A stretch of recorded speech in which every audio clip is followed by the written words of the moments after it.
깨어 있으라라는 말씀으로 우리 하나님 말씀을 전해드리겠습니다.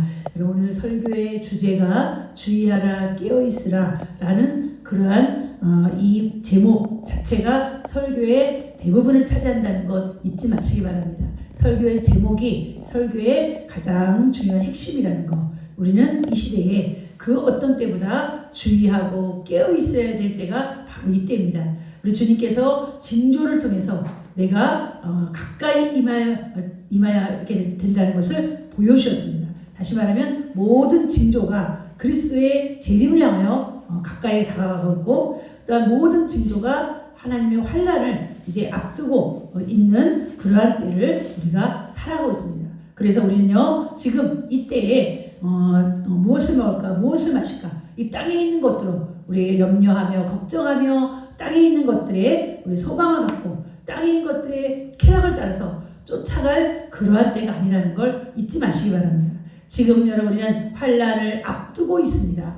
우리가 분명히 기억할 것은 주님은 우리는 반드시 환난을 오늘 본문 말씀을 통해서도 알 수 있듯이 환난을 통과한 후에 주님이 오신다는 것 잊지 마시기 바랍니다. 여러분은 그러면 그 환난을 어떻게 대비하고 계십니까? 그 환난의 때는 지금보다 훨씬 더 어렵다는 거, 신앙생활 하기가 어렵다는 것을 우리는 잊지 말아야 됩니다. 그래서 지금 우리가 평안하다 안전할 때 무엇을 하느냐? 환난 날에 당할 내 믿음과 신앙을 더 굳건하게 강건하게 또한 준비하는 그런 때여야 한다는 것을 우리가 잊지 말아야 됩니다.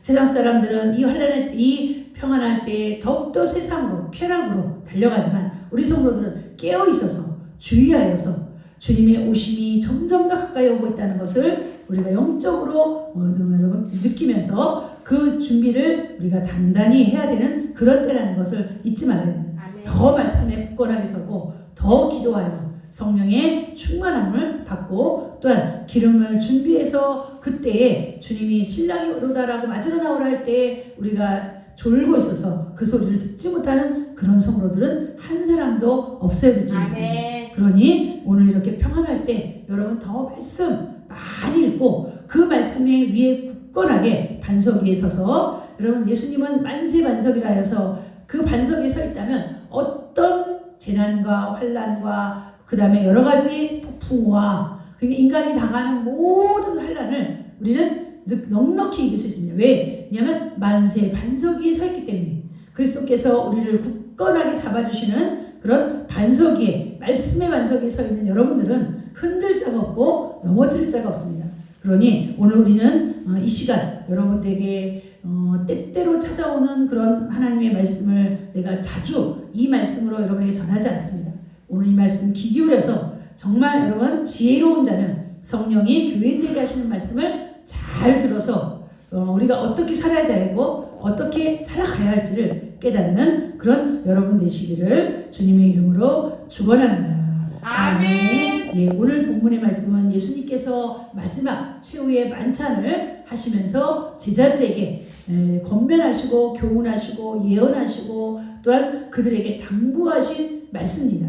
특별히 오늘 신약의 계시록이다 라고 할 수 있을 정도로 오늘 마가복음, 누가복음, 마태복음의 이 말세 하나님의 마지막 때에 대한 여호와의 날, 마지막 때 예수님의 재림의 날을 말씀하고 계시는 이 부분을 우리는 잘 주의 깊게 살펴보아서 주님이 우리에게 이 마지막 때를 살아가는 여러분들이 붙잡아야 될 말씀은 무엇이고, 그것을 또한 굳게 믿어야 될 말씀은 무엇이고, 마음에 간직해서 지켜야 될 말씀이 무엇인지를 조목조목 하나씩 잘 여러분들이 새겨서 그 말씀을 붙잡고 이 시대에 여러분이 지혜로운 성도, 지혜로운 다섯처녀, 여러분 지혜로운 다섯처녀와 미련한 다섯처녀는 처음부터 그들이 지혜롭고 미련한 그런 다섯처녀로 구분된 게 아닙니다. 그들이 신랑이 올 때를 어떻게 준비하고 있느냐, 그 신랑이 올 때를 준비했느냐 안 했느냐, 신랑이 올 때를 깨어 있었느냐 졸고 있었느냐, 그때를 통해서 우리는 그들을 지혜로운 다섯처녀다 또는 슬기로운 다섯처녀다 또는 미련한 다섯처녀다 라고 말하고 있는 거예요. 여러분들이 주님이 오실 이때에 졸고 있다면, 영적으로 잠자고 있다면, 준비하고 있지 않다면, 그리고 기름 준비하지 않고 있다면 여러분들은 여러분 스스로가 미련한 다섯처녀로 살아가고 있는 것입니다. 그러나 지혜로운 다처녀는 주님 오실 때가 얼마 남지 않았어. 주님이 오실 때가 심히 가까이 왔어. 아멘. 항상 그때를 염두에 두면서 모든 촉각을, 모든 마음을 거기에 집중시키며 준비하는 그런 다섯 처녀가 슬기롭고 지혜로운 다섯 처녀입니다. 그들은요 얼마나 세심하게 준비했는지, 아무리 이경이 되고 삼경이 되고 새벽이 가까우고 밤이 깊어지고 새벽이 동토올 때라도 그들은요 절대 졸지 않았습니다. 늘 깨어 있어서, 그리고 기름이 떨어지나 그 불이 꺼질까봐, 그 불이 꺼지면 다시 기름을 채워야 되니까 노심초사하며 등불에 기름이 줄어들면 또 붓고, 기름에 등불이 또 기름이 줄면 또 붓고, 이것을 날마다 감검하였습니다. 여러분의 신앙도 마찬가지예요. 여러분의 신앙도 늘 감검함, 늘 여러분의 신앙을 살펴봐야 돼요. 내가 기름이 떨어졌는지, 내가 신앙 은혜가 떨어졌는지, 내 믿음이 떨어졌는지, 내가 지금 하나님으로부터 멀리 떨어져 있는지, 내가 영적으로 점점 병들어가고 있고 내가 죽어가고 있고 또는 영적으로 잠자고 있는지를 늘 감검해서 다시 기름을 붓고 또 기름을 붓고 해서 그 등불을 꺼뜨리지 않는 자가 지혜로운 자입니다. 그러니 여러분들은 이 시대에 정말 지혜로운 자가 되어서 지혜롭게 주님을 맞이하고 준비하는 자가 돼서 그 주님을 영광스럽게 기쁘게 맞이해서 주님이 들어가게 하실 그 천국에 우리가 당당히 들어가는 우리 성도들 되시기를 주님의 이름으로 축원합니다. 아멘. 우리 14절에서 18절 말씀 한번 다 같이 보시고 있는데, 14절에서 18절입니다. 시작. 멸망이 가져간 것이 서지 못할 것에 선 것을 보거든 읽는 자는 깨달을진저 그때 의대에 있는 자들은 산으로 도망할지어다. 지붕에 있는 자는 내려가지 말고 집에 있는 무엇을 가지러 들어가지도 말며 밭에 있는 자는 모든 것을 가지러 뒤로 돌이키지 말지어다. 그날에 아이된 자들과 전망 있는 자들에게 화가 있으리로다. 이 일을 겨울에 일어나지 않도록 기도하라. 아멘. 예, 여러분, 멸망에 가증한 것이 선다는 것은 하나님의 거룩한 성전에 우상을, 제단을 세워놓는 것을 말하고 있는데요. 이것은 이미 BC 128년 전에 일어났던 그러한 168년에 예루살렘이 안티오쿠스 에피파네스에 의해서 점령되면서 이 번제단의 제우스의 상이 세워지는 그때로서 일단 성취됐고요. 두 번째는 AD 70년에 로마의 티투스 장군이 이 예루살렘을 침공하여서 성전을 돌아나 도리에도 남기지 않고 다 무너뜨린 사건, 그때를 말씀하고 있는데 그것이 또한 성취됐습니다. 또 한 가지는 이것은 멸망에 가증한 것이 서지 못하고 섰다는 것은 우리의 마음의 성전에 가증한 것, 우상을 세워놓는 그런 자들을 말하고 있습니다. 멸망에 가증한 그런 우상, 세상의 돈이나 쾌락이나 이 세상의 것들을 내 거룩한 성전, 마음의 성전에 세워놓는 그런 때를 말하고 있습니다. 그러니까 두 번째 거는 우리가 이미 이루어졌고 이 세 번째 거는 지금도 계속 진행 중이에요. 멸망에 가증한 것이 하나님의 우리 성도들의 거룩한 성전에 서서 하나님의 거룩한 것을 파괴시키는 그러한 우상 숭배의 그 현장을 주님께서는 말씀하고 있는 것입니다. 이러한 것들이 지금 서서히 우리 가운데 이루어지고 있고 또 이루어져 가고 있습니다. 이러한 때가 점점 가까이 되면 우리에게 큰 환란이 찾아오는데, 로마의 티투스 장군이 예루살렘을 멸망시킨 그것이 오늘 주님의 말씀이 이루어진 것이고, 또 하나는 이제 우리의 마음에 점점 우상이 가득하고 세상 것들이 가득하고 하나님 거룩한 성전에 세상에 하나님께서 미워하시는 것들이 가득한 그런 때가 되면 하나님의 무서운 환란의 날이 오게 될 것이다 라고 말하고 있습니다.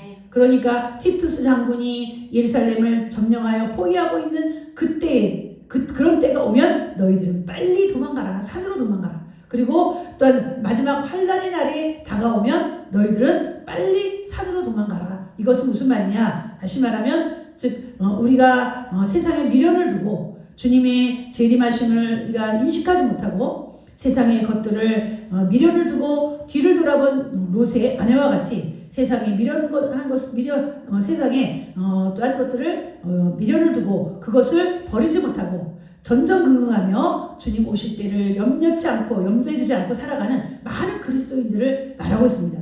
그러한 때가 되면 우리는 반드시 세상의 것들을 다 버리고 주님께로 우리가 나아가야 될 줄 믿습니다. 오늘 15절에서 18절에 보면 전부 세상의 것들입니다. 즉 지붕 위에 있는 것 자는 내려가지 마라. 밭에 있는 자는 겉옷을 가지러 돌이키지 마라. 그날에 아이벤 자들과 젖먹이 자들과 화가 있을 것이다. 겨울에 일어나지 않도록 기도하라. 이 모든 것들은 하나님이 우리에게 닥쳐올 환난을 예비하라는 것입니다. 예, 그 환난 날이 이 로마의 티투스 장군이 또한 예루살렘을 점령할 때도 겨울에 일어나지 않도록, 그리고 아이벤 자들과 젖먹이는 자들에게 가장 큰 고통과 죽음이 따라왔고요. 마지막 때도 마찬가지예요. 이 환난 날에도 우리는 하나님께서 이 겨울에 일어나는 일이 일어나지 않도록 우리가 피할 수 있도록, 그리고 뿐만 아니라 아이벤 자들과 젖먹인 자, 즉 자녀가 있는 자들은 이 자녀로 인해서 피신하지 못하여 죽음을 당하는, 그리고 밭에 있는 자가 겉옷을 가진다는 건 세상에 미련한 금은보화를 가지러 내려갔다가 그만 그들에게 죽음을 당하는, 또한 여러분 밭에서 일하다가 지붕 위에서 무언가를 가지러 내려가다가 또한 죽음을 당하는 그런 자들이 얼마나 많았는지 모릅니다. 오늘 여러분 이 당시에 티투스 장군의 때에는 100만 명이 살상을 당하고 10만 명이 포로로 끌려가는 그런 아주 무참한 그 전쟁이 일어났습니다. 이것은 이스라엘 백성들이 예수님을 믿지 않고 부인하고 예수님을 팔아버린 그 죄값으로 주님은 이들에게 이런 무서운 심판을 행하신 것입니다. 그렇다면 오늘날 우리는 과연 이 말씀이 무엇을 우리에게 말씀해주고 있는가? 이것을 분명히 알아야 됩니다.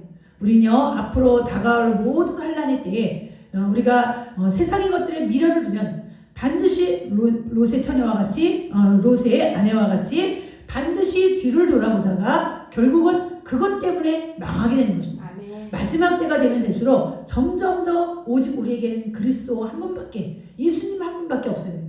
어떤 미련을 두어야 될 것이 아무것도 없습니다. 그것 때문에 우리가 우리의 마음이 두 마음으로, 그것 때문에 하나님께 우리의 마음을 온전히 향하지 못하고, 그것 때문에 우리가 하나님에서 멀어지는 그런 일들이 있으면 안 된다는 것입니다. 오직 하나님 앞에 우리의 마음을 오로지 우리 중심을 하나님께 둘 때 우리 이 모든 환난을 이길 수가 있습니다. 우리 19절에서 22절 말씀 다 같이 보시면요. 19절에서 22절입니다. 시작. 이는 그날의 환난의 날이 되었습니다. 하나님께서 창조하시부터 지금까지 이런 환난이 없고 후에도 없으리라. 만일 주께서 그날을 정하지 않으셨더라면 모든 형체가 구원을 얻지 못할 것이므로 자기가 시간을 위하여 하나님을 정하셨느니라. 그때 어떤 사람이 너에게 말하되 보라 그곳에서 여기 있다, 보라 여기에 있다 하여도 믿지 말라. 거짓 그리스도인들과 거짓 선지자들이 일어나서 이적과 기사를 행하여 할 수만 있으면 택하신 자들을 미혹하려 하리라. 아멘. 예, 우리가 주의해야 될 것은 지혜로 다섯 처녀가 되자. 또 한 가지는 절대 이 세상에 있는 것들에 미련을 두지 마라. 이 세상에 있는 것들 때문에 주님을 놓치는 일이 없어야 된다. 구원의 길에서 이탈되는 일이 없어야 된다. 그래서 우리는 둘 중에 한 가지를 선택해야 되는데, 세상에 미련한 것들은 온전히 버릴 수 있고, 그리고 그리스도 주님께만 온전히 우리가 향할 수 있으며 주님만 붙잡을 수 있는 신앙을 가져야 된다는 거죠. 지금도 두 가지의 갈래길에서 세상이냐 그리스도 예수님이냐, 또한 소돔이냐 아니면 그 소돔상에서 나와 다른 구원의 길로 향하는 이 롯의 아내와 같이 그곳에서 방황하며 뒤를 돌아보다가 자신의 생명을 잃어버리는 자가 있어서는 안 된다는 것입니다. 마지막 때에는요 우리 오직 예수 그리스도 한 분 외에는 구원의 길이 없다는 거 다시 한번 깨닫고, 어떤 것에도 우리의 마음이 빼앗겨서는 안 될 줄 믿습니다. 세상의 어떤 자녀에게도, 오늘 젖먹이들과 아이벤 자들은 자녀로 인해서 자신의 영혼이 죽음을 당하는, 자녀를 데리고 가다가 또는 임신한 여인이 그 험한 길을 가지 못해서 결국은 망하게 된 것입니다. 그러니 자녀도 우리의 가족도 또는 우리 그 기타 어떤 것으로도 우리는 마지막 때의 이 구원의 때에 그것들로 인해서 주님을 놓쳐서는 안 된다는 것입니다. 가장 최우선으로 예수님을 우리가 우리 앞에 놓고, 그리고 우리가 어떤 선택권이나 어떤 우선권에도 주님을 우리는 우선권과 선택권을 둘 수 있는 그런 우리 성도들, 너희는 먼저 그의 나라와 그의 의를 구하라 하신 말씀같이 주님이 무엇이든 첫째가 돼야 돼요. 주님이 둘째가 되고 셋째가 되고 넷째가 돼버리면 그 사람은 구원에서 점점 멀어져 갑니다. 마지막 때가 될수록 첫째는 또 그리스도, 마지막도 그리스도, 우리 전 삶이 그리스도가 이어야 한다는 것을, 그런 자들만이 구원받을 수 있다는 것을 우리에게 말해주고 있습니다. 뿐만 아니라 19절에서 22절 보니까 그 날들이 환난의 날이 되겠습니다. 여러분, 환난의 날 때는요, 우리는 그 어떤 것도 우리를 구원해 줄 수 없다는 것을 우리는 알아야 됩니다. 환난의 날은 조금 있다 나오겠지만 정말 신앙을 지키기 어려운 때를 말하고 있어요. 여러분, 이 환난의 날은 우리에게 육체적인 어떤 큰 고통이나 그런 것들이 찾아오는 것도 환난의 날이지만, 지금 우리에게 더 경보를 울리고 위기를 주는 건 뭐냐면, 우리의 마음이 너무 느슨해져 있고, 너무 우리의 마음이 또한 세상에 쉽게 흘러가고 있고, 우리의 마음이 하나님에게로부터 조금씩 멀어져 가는, 하루아침에 멀어지는 게 아니라요, 조금씩 우리의 마음을 빼앗아가면서 결국은 우리의 온 마음을 사로잡아가는 그런 세상의 것들, 세상의 쾌락들을 말하고 있는 것입니다. 이런 것들에서 우리는요, 참으로 우리 자신을 지켜야 되는데, 이런 환난은 전에도 없었고 후에도 없는 환난이 우리에게 올 것이다. 반드시 올 것이다. 천지는 없어지나 내 말은 영원토록 없어지지 않는다는 주님의 말씀을 우리가 믿어야 됩니다. 이런 환난이 점점 우리에게 다가오고 있습니다. 그래서 오늘 이런 환난 날에도 하나님은 환난 중에도 우리 긍휼을 베푸신 하나님께서 그 날들을 감화해 주심으로 택하신 자들을 위하여 그 날들을 감하셨다. 여러분, 그 예루살렘에 침공한 로마의 티투스 장군이 100만 명을 살상하고, 그리고 나머지 10만 명은 포로로 끌고 갔는데, 그래도 하나님이 그 날을 감하지 않았다면 이 10만 명조차도 다 죽음을 몰살당했을 거예요. 하나님이 은혜를 베푸사 그래도 10만 명은 포로로 끌려가 그곳에서 유대인이라는 그러한 명목을, 핏줄을 남기는 그런 결과를 우리 하나님께서 은혜를 베푸셨습니다. 하나님이 마지막 때도 우리에게 믿는 자들 때문에 은혜를 베푸시니 그 은혜 안에 우리가 모두 죽음을 당할 것이다. 그러나 하나님의 은혜가 우리에게 있으니 우리는 그 은혜를 굳게 믿고, 그리고 그 은혜를 사모하는 귀한 성도들이 다 되겠습니다. 또 한 가지, 여러분, 우리가 마지막 때에는요, 거짓 선자들, 거짓 선생들, 그리고 거짓 그리스도가 판을 치는 그러한 때일 것입니다. 여러분들이 오늘 이 교회 안에 말씀 위에 든든히 서 교회 안에 섰으니 거짓 그리스도나 거짓 선지자, 거짓 교사들이 없는 것 같이 여겨지겠지만, 사방에서 지금도 우리를 얼마나 공격하는지 모릅니다. 오늘 이 교회도요, 이단의 종포가 수없이 책자를 보냈어요. 제가 그걸 뜯지도 않고 갖다 버리고 수없이 인터넷으로 유혹하고, 얼마나 많이 여러분 유혹하는지 모릅니다. 여러분들 정신 차리지 않으면, 이 교회 안에 머물지 않으면 여러분들을 보호해 줄 수 있는 것은 아무것도 없어요. 이 교회 안에서 말씀 듣고 하나님의 은혜 안에 젖어서 하나님의 뜻을 하나님의 말씀을 통해서 무엇이 진리인지 길인지 바로 알아. 이 시대에 내가 어떻게 살아가야 되는지를 바로 깨닫고 우리가 그 길로 나아가면 됩니다. 그러니 그리스도가 여기 있다 저기 있다 하여도 믿지 마라. 또한 여러분, 이 거짓 그리스도들은요, 하나님께서 주신 영물이니 그들에게 능력이 있어서 우리에게 놀랄만한 이적과 기적들을 행합니다. 그러니까 사람들이 그 이적과 기적을 보고 우르르 따라가다가는 다 멸망당합니다. 이제 이적과 기적을 행해지는 그런 때가 아니에요. 하나님은 하늘에서 불이 떨어지고 무슨 사람들에게 보여지는 이적을 주는 시대가 아니에요. 하나님은 그런 기적들을 주지 않습니다.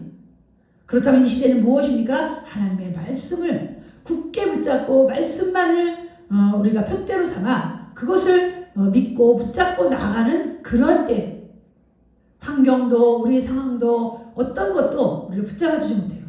오직 말씀만이 붙잡은 자가 승리하고, 말씀만을 굳게 믿는 자가 마지막 때에 승리한다는 것 잊지 마시고, 하나님의 말씀은 영원토록 사라지지 않고 영원토록 그 말씀이 이루어진다 하셨사오니 우리는 그 말씀만 붙잡는 그런 우리 성도들이 되시기를 주님의 이름으로 축원합니다. 아멘. 우리 23절에서 27절 말씀 다 같이 보시기 바랍니다. 시작. 너희는 성하라. 내 모든 일은 너희에게 미리 말하노라. 그의 그 환난 후에도 어두워지며 아니 빛을 내지 아니하며 별들이 하늘에서 떨어져 하늘에 있는 권능들은 흔들리리라. 그때 그때 인자가 구름을 타고 그 권능은 영광으로 오는 것을 사람을 두를 모으리라. 또 그때 그가 천사들을 보내요 자기가 택하신 자들을 땅 끝부터 하늘 끝까지 사방에서 모으리라. 아멘. 예, 이것은 예수님의 재림을 말하고있는데요. 여러분 예수님의 재림은 우리가 분명히 알 것은 예수님의 재림의 가장 큰 징조는 바로 오늘 24절 말씀 환란 후라 그랬어요. 환란을 반드시 우리는 통과하게 될 거야. 환란 후에 환란의 마지막 끝날에 해가 어두워지고 달이 빛을 내지 않고 별이 하늘에서 떨어져. 그러니까 천체와 우주가 그 하나님이 만드신 법칙과 규칙을 떠나서 모든 것이 불 꺼진 방과 같이 다 꺼져버릴 거야. 태양도 꺼져버리고 달도 별도 모든 빛을 내는 것들이 다 꺼져버리고 이 세상은 암흑과 같은 세상이 될 것입니다. 낮인지 밤인지 구별이 안 되는 그런 아주 흑암 속에 있는 캄캄한 때, 그런 때가 지난 후에 주님께서 우리에게 오신다는 그런 천체의 징조가 보면 이제 주님 오실 때가 됐다, 가까이 왔다, 이것을 우리가 깨달아야 됩니다. 이것이 가장 큰 징조예요. 예, 그때 그 환란 후 해가 어두워지며 달이 빛을 내지 않고 별들이 하늘에서 떨어지고 하늘에 있는 권능들이 흔들리리로다. 이런 흔들림 속에 주님은 재림하시는 것입니다. 여러분 예수님께서 십자가에 달려 돌아가실 때 하늘의 징조가 있었어요. 그거는 바로 해가 빛을 잃었다, 땅이 뒤흔들렸다, 그리고 성전의 휘장이 둘로 갈라졌다, 자고 있던 무덤들이 열렸다, 그리고 그들이 살아서 예루살렘으로 돌아다니는 이런 여러분 징조들이 반드시 있었어요. 예수님의 죽으심도 징조가 있었는데 예수님의 재림하심도 징조가 있습니다. 그래서 우리가 하늘이 어두워지고 캄캄해지면 주님 오실 때인가 보다 라고 성도들이 기대하면서 있었지만 아니었죠. 근데 그때는 일시적인 것이 아니라 완전히 해와 달과 별들이 그 빛을 완전히 잃어버리는, 여러분 그러니까 완전히 불 꺼진 방이라고 생각하면 돼요. 지금까지 하나님께서 또한 때가 되면 태양이라는 불을 켜주시고 때가 되면 그 태양이 넘어가며 불을 꺼주셨는데 이제는 아예 그것들이 기능을 잃어버리는 모든, 하나님께서 지금 우리에게 은혜로 때를 따라 이른 비와 늦은 비를 주시고 해를 선인과 악인에게 골고루 내려주신 은혜를 이제는 하나님 거두겠다. 마지막 때는요 이 모든 것을 거두겠다. 여러분 해와 달과 별이 빛을 비추지 않는데 해가 없으면 일단 여러분 이 땅에 있는 사는 새 생명력들은 다 죽는 거예요. 나무와 그 다음에 모든 생물들과 날짐승들과 사람도, 일단 식물도 살 수가 없어요. 더 이상은 여러분 이 땅에 살 수 있는 조건이 될 수가 없습니다. 그래서 이런 징조가 일어나면 뭐라고 말하냐면 26절 그때라고 해서, 그때 뭐가요? 그런 징조가 일어날 때, 그때에 인자가 구름을 타고 큰 권능과 영광으로 오는 것을 사람들이 보리라. 여러분 이 구름이라는 건 하나님의 영광과 위협을 나타내는 것이에요. 예수님이 십자가에서 예수님이 이 땅에 오실 때는 어린아기의 모습으로 그리고 낮고 천한 모습으로 오셨지만 이제 모든 일을 이루신 승리하신 예수님은 영광과 위엄과 또한 참으로 하나님의 영광스러운 그런 모습을 가지고 이 땅에 오실 것입니다. 거기 우리 26절에 큰 권능과 영광으로 오는 것을 사람들이 보리라. 여러분 이 사람들은 바로 믿지 않는 자들, 지상에 있는 자들, 예수님을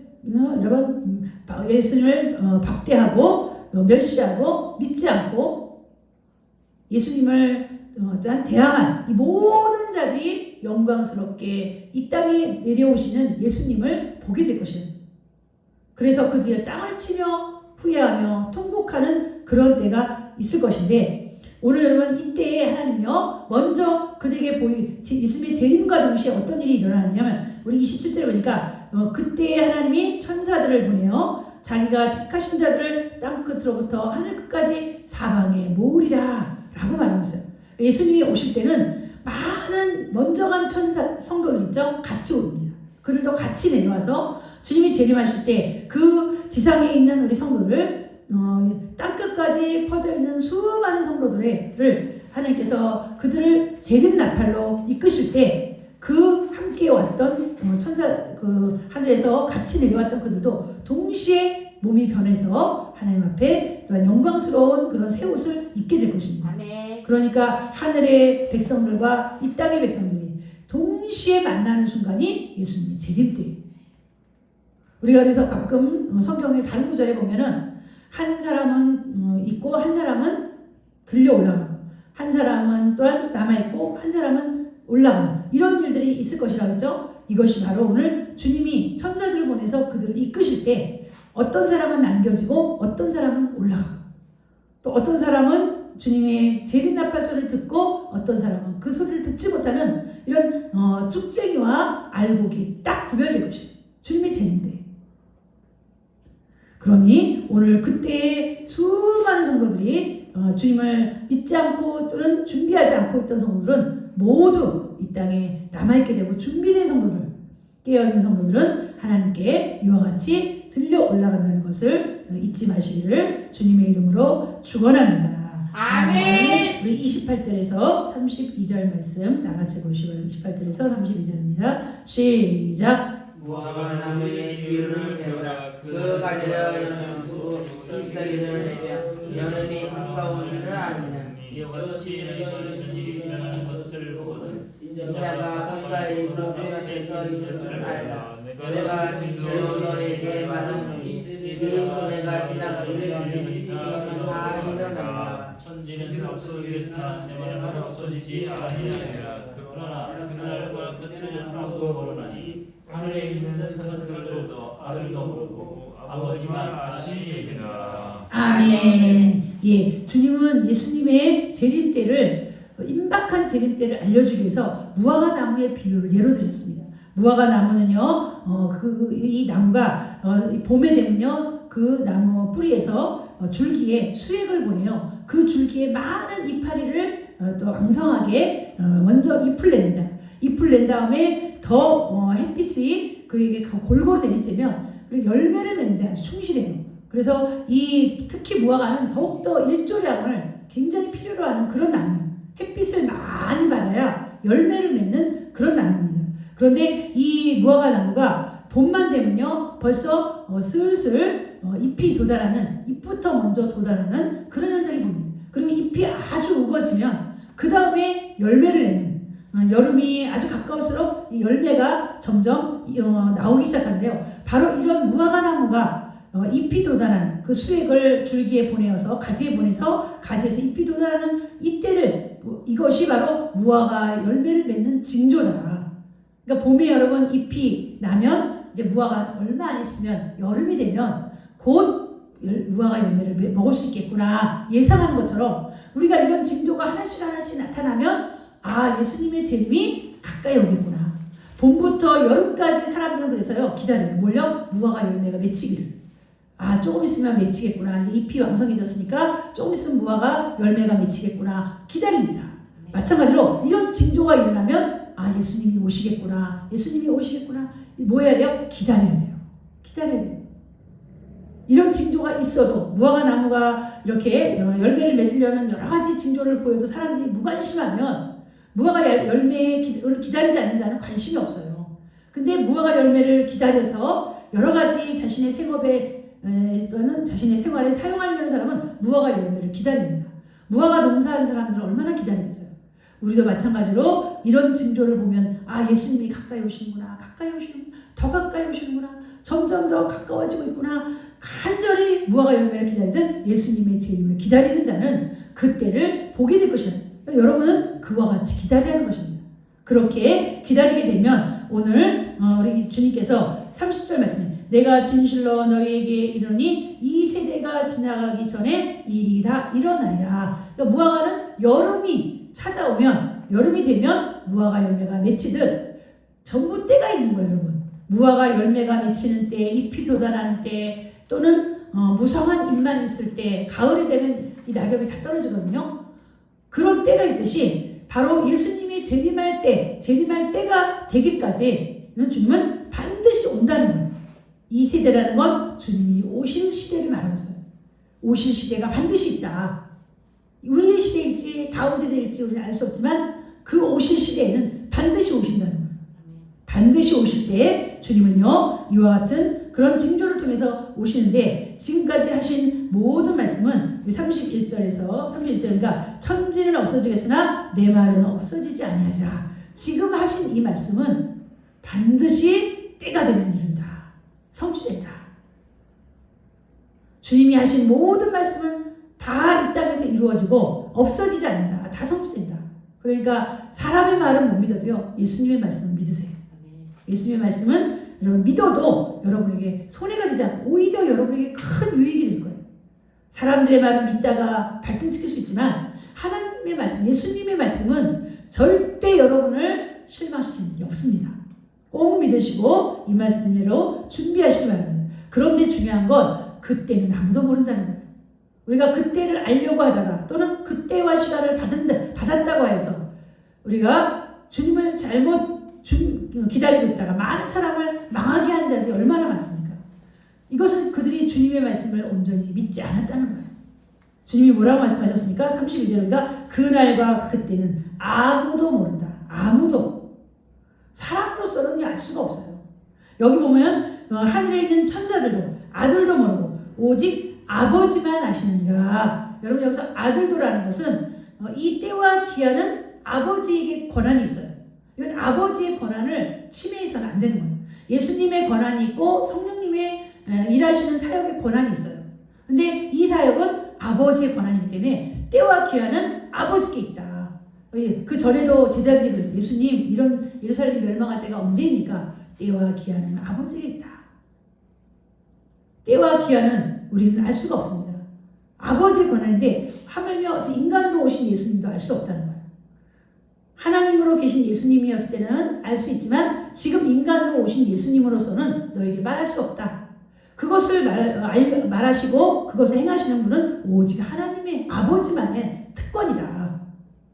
그래서 예수님이요 오늘 분명하게 32절이니까 아버지만, 여러분 아버지만이라는 게 뭐예요? 아버지밖에 모른다는 거예요. 아멘. 아버지의 권한이라는 거예요. 아버지가 모든 일을 아버지가 때에 따라서 이루신 것처럼 예수님을 이 땅에 탄생하게 하신 분도 때에 따라서 오게 하셨고, 또한 예수님이 승천하시고 재림하시는 것도 아버지의 권한에 있는 거예요. 아무도 오할 수가 없어요. 알려고 하는 것도 그것도 죄예요.